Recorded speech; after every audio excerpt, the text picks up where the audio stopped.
Olá a todas, todos e todes. O meu nome é Amanda Nascimento, eu sou médica de família e hoje nós vamos conversar sobre cuidados e práticas essenciais no atendimento a pessoas com condições prioritárias em saúde mental, neurológica e por uso de substâncias, por uso de álcool e substâncias.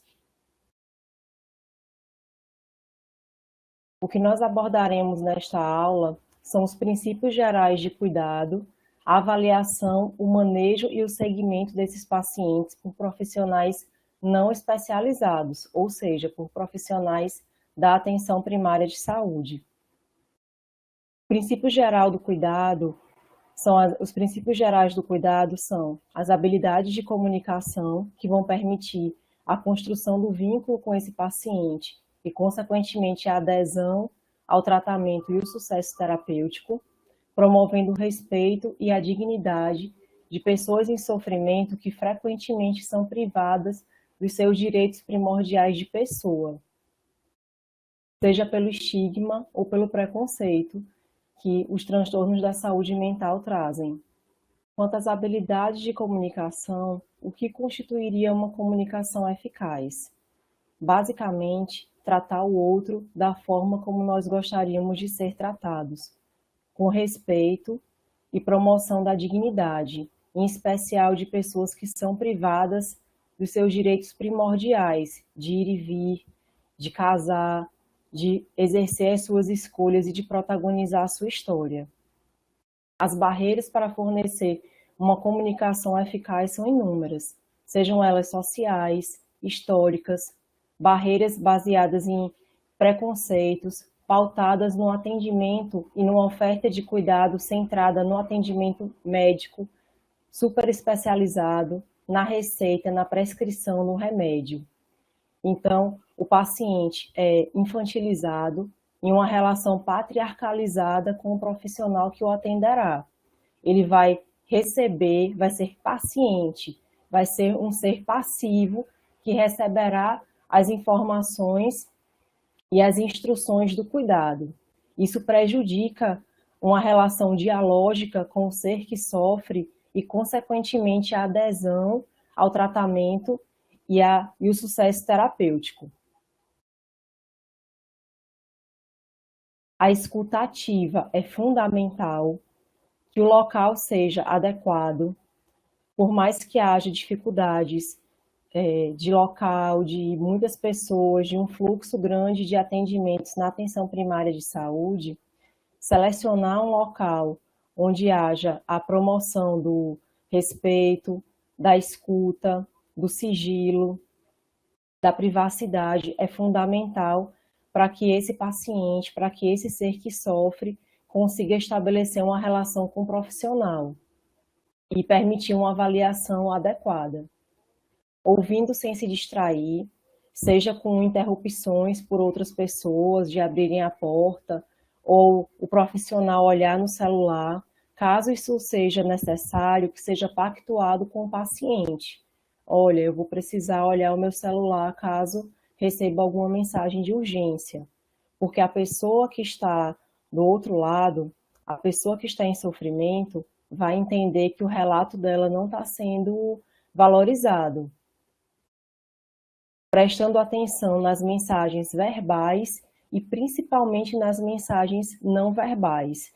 Se a pessoa estabelece contato visual espontaneamente, se está de cabeça baixa, se as expressões faciais estão de acordo com o afeto observado, se a pessoa está agitada, se distrai com facilidade. O silêncio, ele fala muito.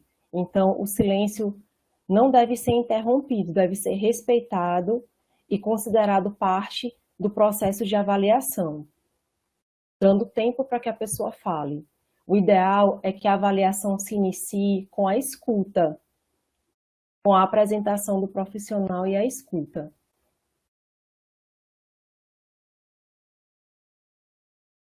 Nas boas habilidades de comunicação, criar um ambiente que facilite uma comunicação aberta, onde a pessoa se sinta segura, Envolver a pessoa com transtorno mental tanto quanto possível, considerando que o ser que sofre e que está ali para receber o cuidado é o protagonista, é o ator, é a pessoa principal no processo do cuidado. Considerar que essa pessoa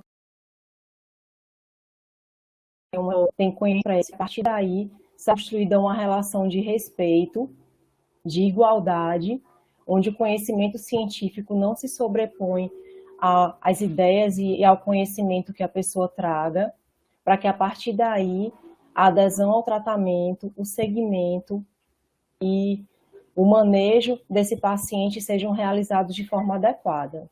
Começar ouvindo, como já foi dito, ser claro e conciso, ou clara e concisa, na oferta das informações, respeitando a idade, a escolaridade e os aspectos culturais dessas pessoas, evitando informações em excesso, de forma rápida, de forma apressada, porque, em geral, isso aumentará a ansiedade e dificultará a compreensão do que está acontecendo com a pessoa.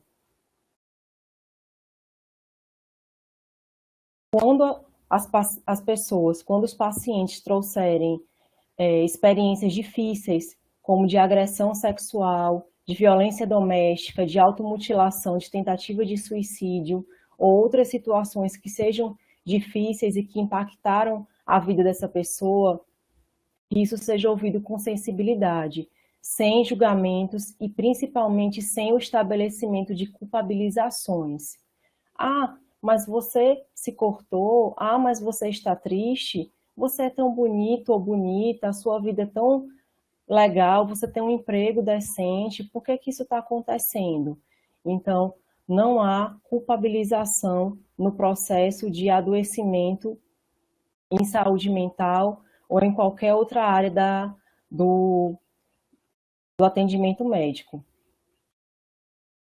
Não julgar as pessoas pelos seus comportamentos ou crenças que podem ser distintos do avaliador, respeitar os direitos das pessoas de fazer suas próprias decisões.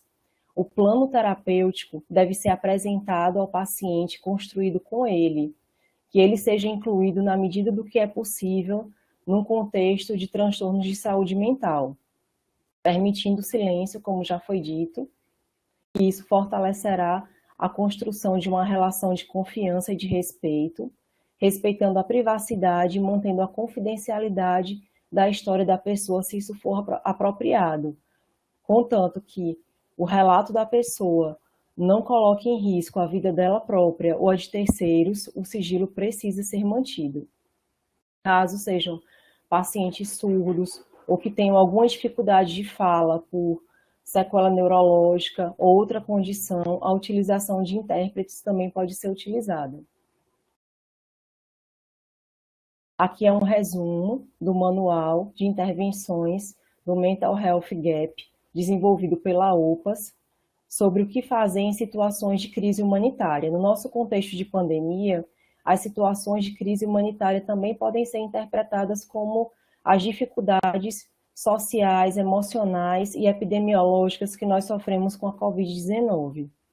Não pressionar ninguém a contar a sua história ou a repetir detalhes sem que isso seja absolutamente necessário, não inventar coisas que você não sabe, não apresentar promessas para essa pessoa de que tudo vai ficar bem ou assumir a responsabilidade de resolver o problema do outro.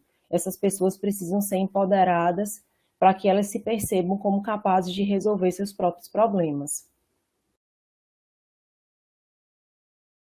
E principalmente não interromper ou apressar a história de alguém, olhando o relógio, olhando o celular, falando muito rápido. A demanda na atenção primária de saúde é intensa, a rotatividade de pessoas é grande, mas o tempo empregado, investido, com respeito, com empatia a essas pessoas, pode evitar o suicídio, pode evitar desfechos fatais e é fundamental. Empatia, uma palavra de origem grega, que é fundamental na oferta do cuidado, seja ele em saúde mental ou em outras áreas. Aqui uma charge de um gato e um rato, e uma pessoa perguntando como você se sentiria se o rato fizesse a mesma coisa com você. Então, fica a provocação e a sugestão de que, se houver alguma dúvida ou alguma dificuldade no estabelecimento da relação, na construção da vinculação com o paciente, que a primeira pergunta seja essa: como eu gostaria de ser tratado? A empatia é importante, sendo uma capacidade, uma competência socioemocional muito importante, que envolve aspectos cognitivos e afetivos e que permite o reconhecimento dos sentimentos de outra pessoa e comunica compreensão de maneira verbal ou não verbal. Quando nós nos colocamos no lugar do outro, compreende-se que nós tenhamos reações que poderiam acontecer caso estivéssemos em situação ou em circunstâncias semelhantes. Isso valida o relato que a pessoa tem. Muitas vezes as pessoas se privam de ir a um serviço de saúde a procurar atendimento em saúde, por medo de que a queixa delas seja interpretada como bobagem ou como algo que não tem importância. Demonstra respeito, fornece apoio emocional e incentiva a construção de vínculos. Um exemplo da utilização da competência socioemocional de empatia na construção da vinculação com o paciente. Meu marido perdeu o emprego novamente. Eu não sei o que vamos fazer agora. Existem várias formas de resposta. Uma delas, de forma empática. Nossa, isso deve ser difícil para você. Você pode me contar mais como está se sentindo?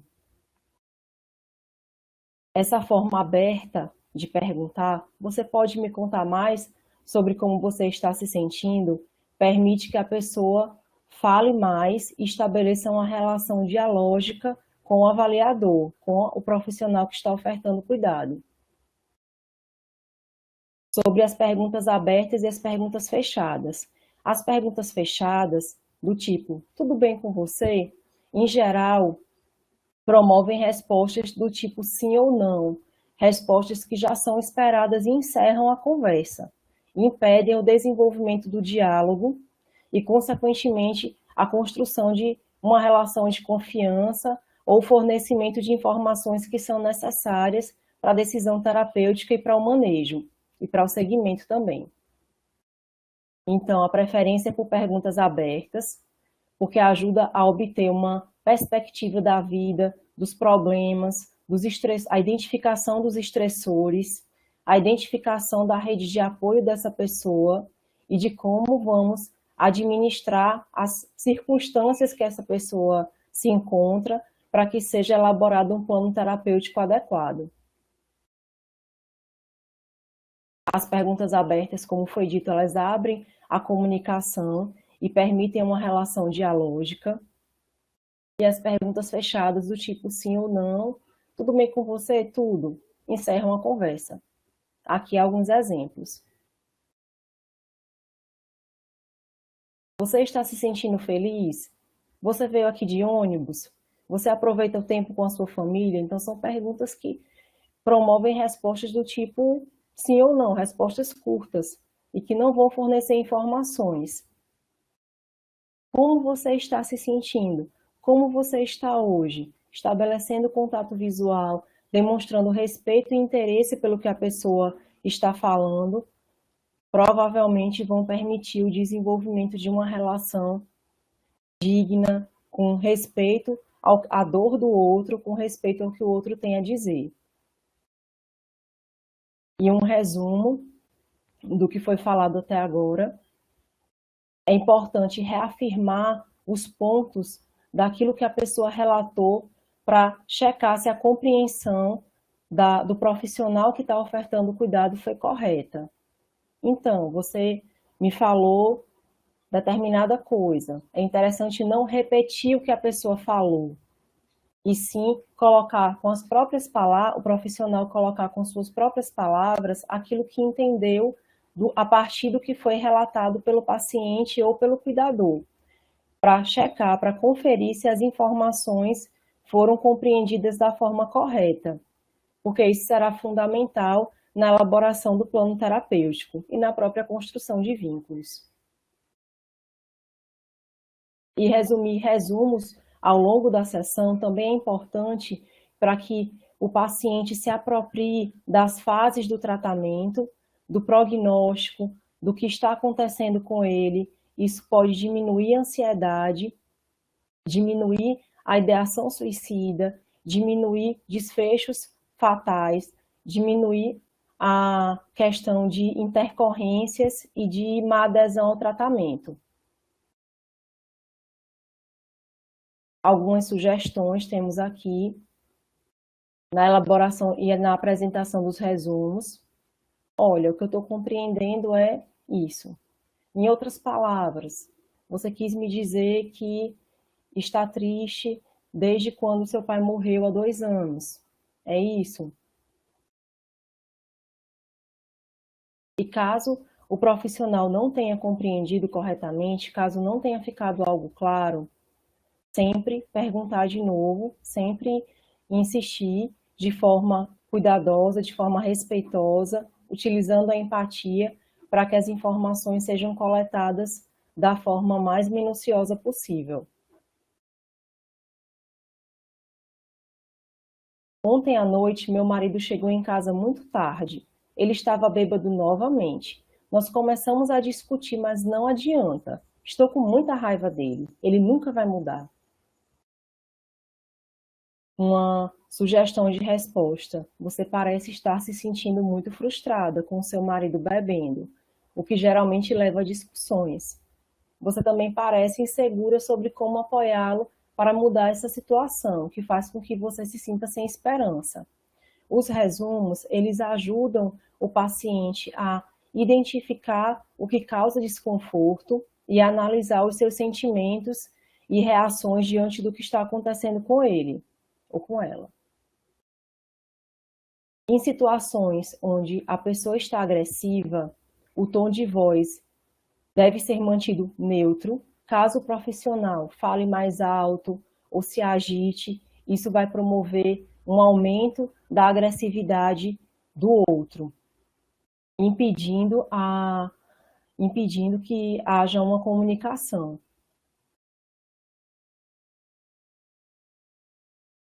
No comportamento agitado ou agressivo, deve-se pensar na segurança do profissional e sua equipe e do paciente e dos seus cuidadores, em primeiro lugar, dando espaço para que a pessoa possa falar, possa se mover. Muitas vezes os cuidadores precisam relatar o que está acontecendo, e isso deve ser ouvido. Essa raiva ela pode diminuir ou pode aumentar. Então, no manejo da situação é fundamental que haja tranquilidade e neutralidade no discurso do profissional, para que não aumente a agressividade e a agitação do paciente.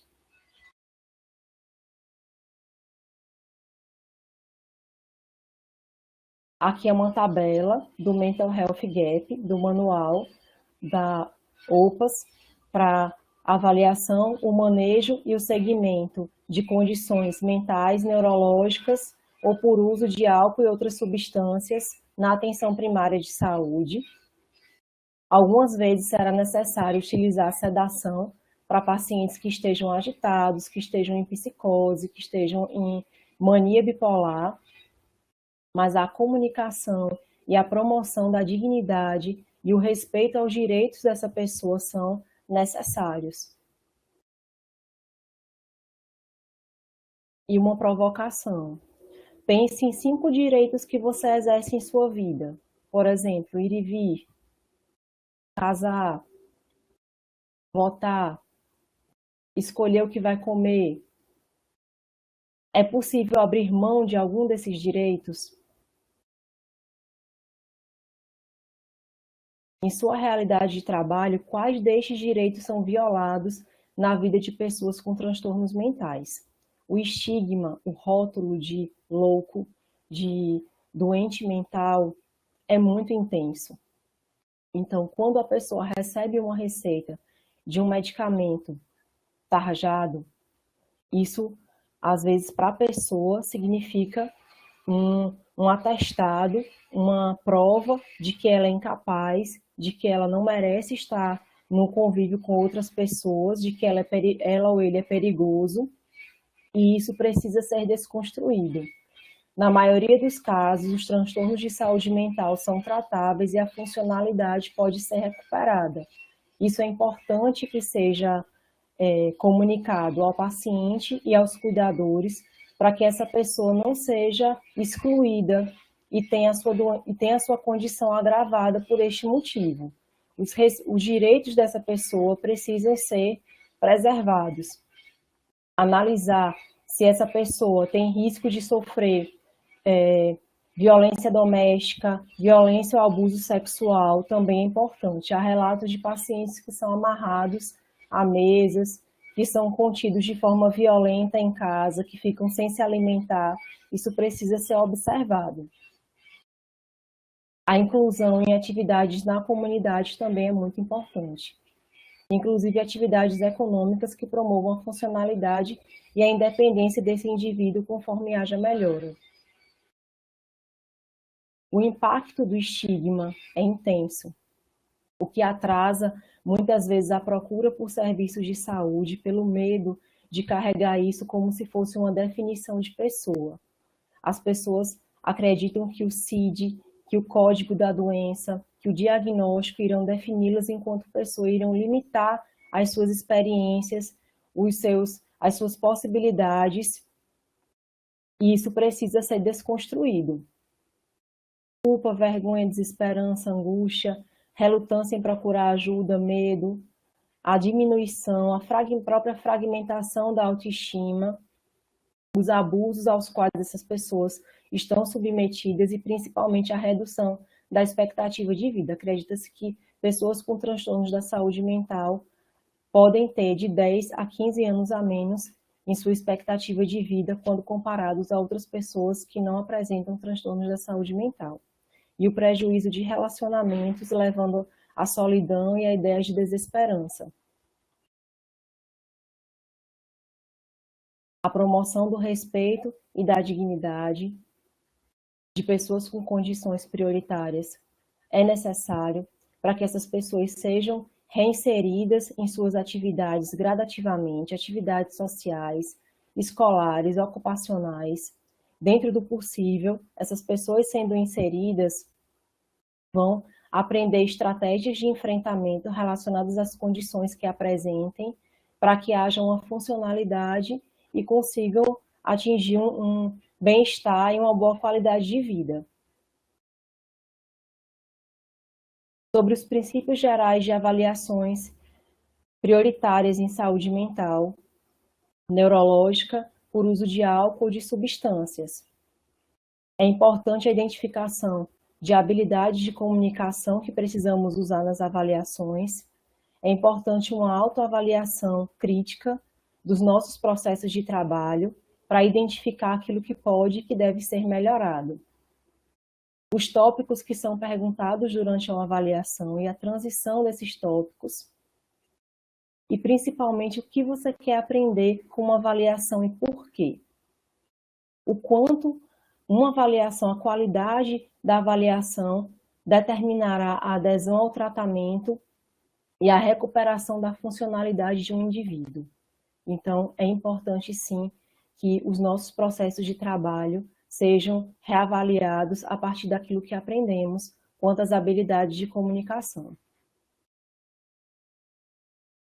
No manual também podemos encontrar, tanto no manual humanitário quanto no manual completo, elementos essenciais da prática clínica de saúde mental. A avaliação da saúde física é necessária para o estabelecimento de diagnósticos diferenciais e também porque pessoas com transtornos da saúde mental frequentemente apresentam outros problemas de saúde que são negligenciados ou que não foram diagnosticados ou percebidos por ele mesmo, pela família ou por outros profissionais de saúde.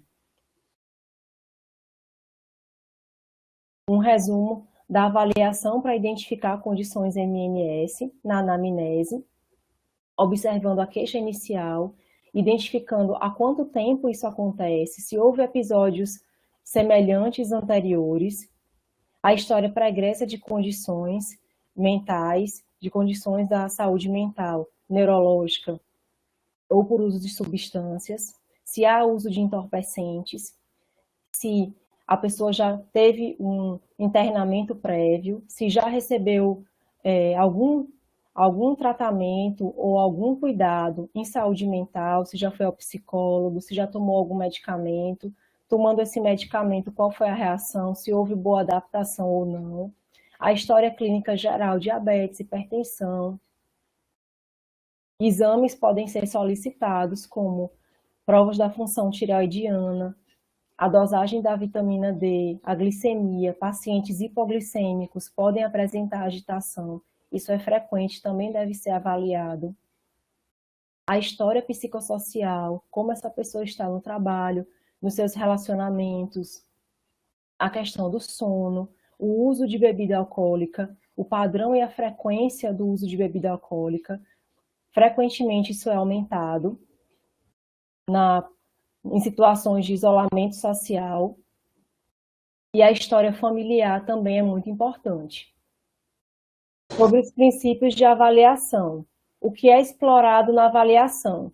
Como estava no slide anterior, que é um resumo do Mental Health Gap, as queixas atuais, a história familiar de condições de saúde mental, o histórico geral de saúde, a identificação dos estressores para que o manejo deles possa ser discutido posteriormente e principalmente as estratégias de enfrentamento e apoio social, que são intervenções não medicamentosas fundamentais para que a adesão e o sucesso terapêutico sejam estabelecidos. Como já foi falado, o uso de álcool e drogas, o uso nocivo ou consumo excessivo de álcool é comum na pandemia, em situações de isolamento social, então sempre deve ser questionado se há ideação suicida, se já houve tentativa prévia, o acesso que a pessoa pode ter, os meios que a pessoa pode ter diante de si para colocar ideias suicidas em prática, isso deve ser avaliado, se é necessário ter vigilância da família, dos cuidadores ou não. O exame físico sempre deve ser realizado. A verificação dos sinais vitais, da glicemia capilar, sempre deve ser realizado. Aqui temos um exercício trazido pelo Mental Health Gap humanitário. Durante uma avaliação mais detalhada, eles relatam que há 2 anos, membros da família morreram durante a emergência humanitária. Frequentemente, pessoas perderam pai, mãe, irmãos, amigos, mais de uma pessoa dentro da mesma família por Covid. Então, no momento em que nós estamos, é muito importante esse exemplo. Eles negam problemas de saúde física, uso de medicamentos, perdas ou traumas recentes. Eles relatam problemas de sono, que se sentem cansados o tempo todo e que se sentem deprimidos. Que condição poderia ser essa? O luto problemático seria improvável porque a perda já tem mais de 2 anos. Estresse agudo, não foi relatado nenhum evento traumático recente. Possivelmente depressão, caso os sintomas se encaixem nisso, mais perguntas poderiam ser realizadas para identificar, para colocar dentro de uma cronologia esses sintomas. Na elaboração dos planos de tratamento, que são individualizados, devem ser apropriados às características individuais dos pacientes, como cuidar dos transtornos mentais. Mais uma vez, a utilização da empatia, observar se o medicamento vai promover ganho ou perda de peso, e o impacto que isso vai ter na vida do paciente, se pode haver insônia ou não, conversar sobre os eventos adversos e principalmente sobre o tempo que esses medicamentos irão levar para ter um efeito ótimo no tratamento da condição analisada. A psicoeducação. Então, utilizando o exemplo da mão, né? A psicoeducação seria a primeira intervenção psicossocial a ser realizada, tanto com o paciente como com os seus cuidadores e familiares que constituam a rede de apoio.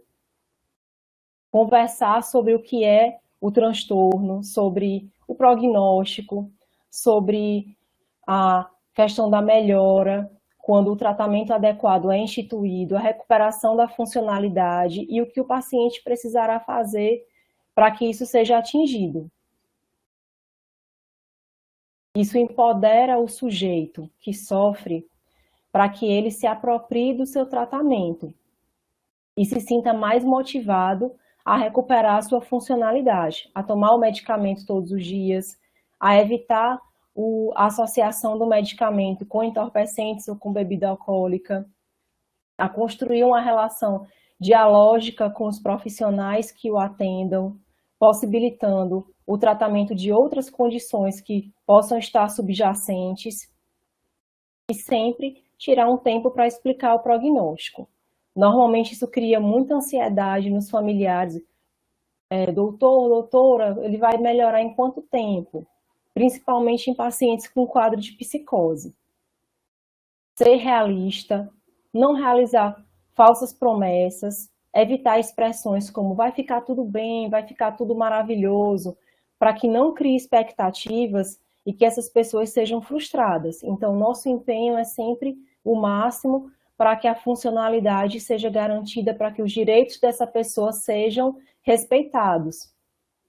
Mas falsas promessas ou dizer coisas que não sejam apropriadas ao contexto devem ser evitadas. E citar histórias de outras pessoas também, porque o paciente e a família vão entender que da mesma forma que você está comentando de outras pessoas, você também comentará a experiência daquela pessoa, cujo sigilo precisa ser respeitado. A partir da identificação dos estressores, as estratégias de enfrentamento são construídas com o paciente. Muitas vezes eles já trazem estratégias de enfrentamento. Observar os recursos locais da comunidade, grupos de mulheres rendeiras, grupos de pessoas que fazem aulas de marcenaria, coisas que essas pessoas possam ser reinseridas, inclusive economicamente. Aconselhar sobre o bem-estar geral, fazer exercícios físicos regularmente, ter uma alimentação equilibrada, também é importante, dentro do que é adequado e apropriado para a realidade daquele paciente. Orientar os cuidadores quanto aos sinais de piora e quando devem procurar ajuda. Então, o segundo ponto aqui da mãozinha seria reduzir o estresse e fortalecer o apoio social, identificando na comunidade aquilo que pode ser ofertado e que pode ser trabalhado de forma conjunta para que o bem-estar geral daquela pessoa seja garantido e da família. Quanto à solução de problemas, existem técnicas que podem ser aplicadas com o sujeito, com o indivíduo, para que ele identifique os problemas que estejam causando desconforto, que sejam estressores, e a criar estratégias e metas para que esses problemas sejam solucionados. Abordando também o estresse dos cuidadores, que em geral estão cansados, exaustos, frequentemente irritados e com expectativas de que aquele problema se resolva rápido. Então é importante também abordar o estresse dos cuidadores e ofertar o cuidado a eles. As equipes da estratégia de saúde da família já apresentam altos índices de burnout, seja pela demanda excessiva, seja pelas dificuldades operacionais, muitas vezes pelas condições das próprias unidades de saúde que não são adequadas, mas em contexto de crises humanitárias, essas noções de autocuidado, de habilidade de comunicação, da identificação de estressores, de estratégias de enfrentamento, elas podem e devem ser aplicadas a nós mesmos. As mesmas intervenções desenhadas para empoderar e fortalecer as populações atingidas podem ser utilizadas pelos profissionais no seu próprio autocuidado. O nosso autocuidado enquanto profissionais não pode ser negligenciado. O número de profissionais que adoeceram, especialmente durante a pandemia, é enorme, é muito grande. Então, estar atento a isso, desconstruir o mito do jaleco branco, o mito do herói de jaleco branco é importante. Somos pessoas que sofrem tanto quanto aqueles a quem destinamos a oferta do cuidado. Isso precisa ser compreendido e manejado. Algumas etapas para resolução dos problemas. Isso pode ser colocado em 6 etapas. Na identificação do problema, na análise do mesmo, na identificação de possíveis soluções, selecionar as que sejam viáveis, que sejam factíveis, implementando a solução, estabelecendo o que é necessário para que essa solução seja alcançada e a avaliação da mesma. Fortalecendo os apoios sociais, como já foi falado, estabelecer relações com organizações comunitárias, igrejas, escolas, outros profissionais e outras instituições, organizações não governamentais que possam atuar conjuntamente na recuperação da dignidade e da funcionalidade desses indivíduos. Algumas técnicas ajudam no manejo da ansiedade, como mindfulness e técnicas de respiração, que podem ser utilizadas tanto pelos profissionais quanto ensinadas aos pacientes. Um outro ponto do planejamento terapêutico, o funcionamento das atividades diárias, o retorno gradual ao trabalho, à escola, às atividades familiares, a atividades com os amigos, com pessoas que constituem pontos de apoio. Sobre o funcionamento nas atividades diárias, apoiar a pessoa para continuar as suas atividades sociais, educacionais, ocupacionais, estabelecendo rotinas. Frequentemente, os pacientes dormem mal, ficam acordados durante a noite, dormem o dia inteiro. Então, estabelecer rotinas funcionais para que isso seja favorecedor do bem-estar geral da pessoa, conectando a outros serviços que estejam ofertados na comunidade. O tratamento psicológico é fundamental. Terapia ocupacional, se disponível, é importante, igualmente importante. Então, a mobilização dos profissionais das mais diversas áreas só tem a enriquecer o tratamento, o plano terapêutico dessas pessoas. E as intervenções farmacológicas, se necessárias, constituiriam o quinto dedo, o quinto pilar do planejamento terapêutico, exceto nos casos de psicose e mania bipolar, quando as intervenções farmacológicas constituem a primeira linha de abordagem.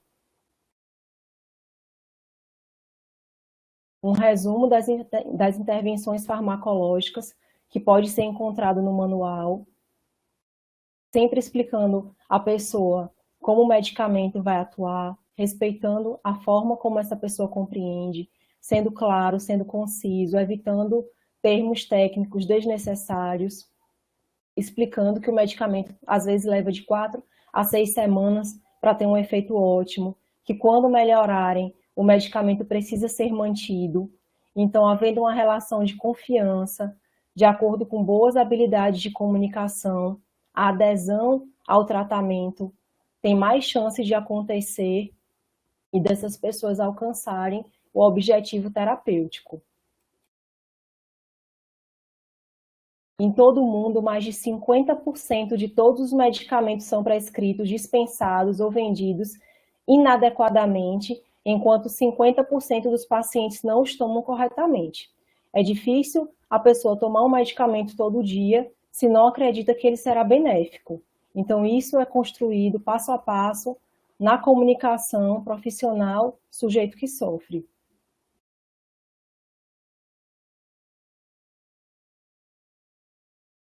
A questão da psicoeducação do paciente e de seus cuidadores é fundamental. E também sobre a questão da medicação. Inicialmente, a medicação deve ficar com os cuidadores quando a ideação suicida, quando o paciente está desorientado, mas pode ser explicado ao paciente, deve ser explicado. Olha, inicialmente o seu cuidador ficará com a medicação, mas aos poucos você será responsável pelo seu medicamento, conforme você melhorar, para que a pessoa não seja diminuída ou infantilizada em uma relação patriarcalizada, onde o cuidado seja sempre ofertado, as informações sejam sempre definidas, os comportamentos sejam sempre mandados e definidos por outras pessoas. Sempre estar alerta quando encaminhar o especialista. A questão do matriciamento, do escalonamento do cuidado, enviar o paciente à emergência caso haja a identificação de delírio, em casos de intoxicação, quando não há melhora do quadro apresentado pelo paciente, que essa pactuação com os especialistas seja uma promoção de conhecimento partilhado e de melhora para o paciente, da melhor oferta do cuidado para o paciente. As barreiras para fornecer segmento são inúmeras, barreiras funcionais, barreiras sociais, barreiras de preconceito que podem partir dos próprios profissionais. Então, essa pergunta fica como uma reflexão, como uma sugestão de uma reflexão num processo de autoavaliação dos nossos processos de trabalho, da nossa oferta de cuidado. Quais são as possíveis soluções para essas barreiras? A questão do conhecimento, de partilhar conhecimento e de empatia, ficam como sugestões para que essas barreiras sejam pouco a pouco destruídas e que no lugar delas sejam reconstruídas outras histórias e outras possibilidades de atendimento e de relação profissional-paciente. Identificar aquilo que pode fazer, se não puder haver um segmento, se não houver um especialista, o que é que pode ser feito? Existe o telesaúde, que pode ser utilizado, existem profissionais em vários locais do Brasil que se dispõem a tirar dúvidas e a orientar casos mais complexos. Então, existem opções, sim, que podem ser utilizadas caso não haja outros profissionais que apoiem esse processo terapêutico, além do profissional da atenção primária.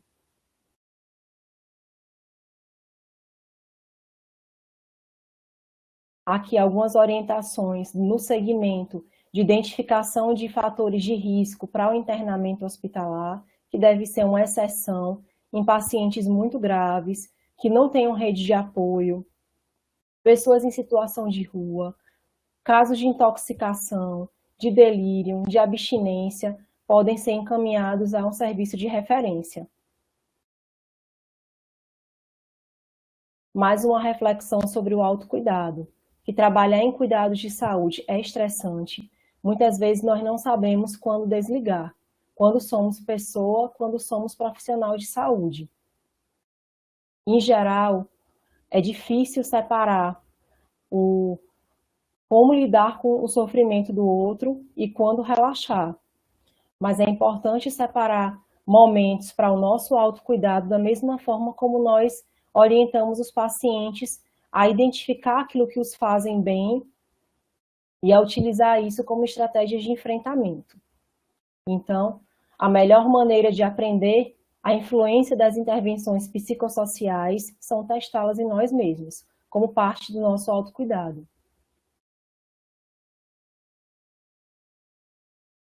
Esse material é uma tradução daquilo que foi criado pela Organização Mundial da Saúde para reduzir o gap, para reduzir a deficiência que há entre profissionais especializados e pessoas com transtornos de saúde mental, capacitando profissionais da atenção primária a ofertar o cuidado para condições prioritárias em saúde mental, neurológica, por uso de álcool e outras substâncias. A referência principal são os manuais de treinamento Mental Health Gap, o manual humanitário e o manual completo. Por aqui encerro a aula de hoje. Muito sucesso nos estudos. Até a próxima.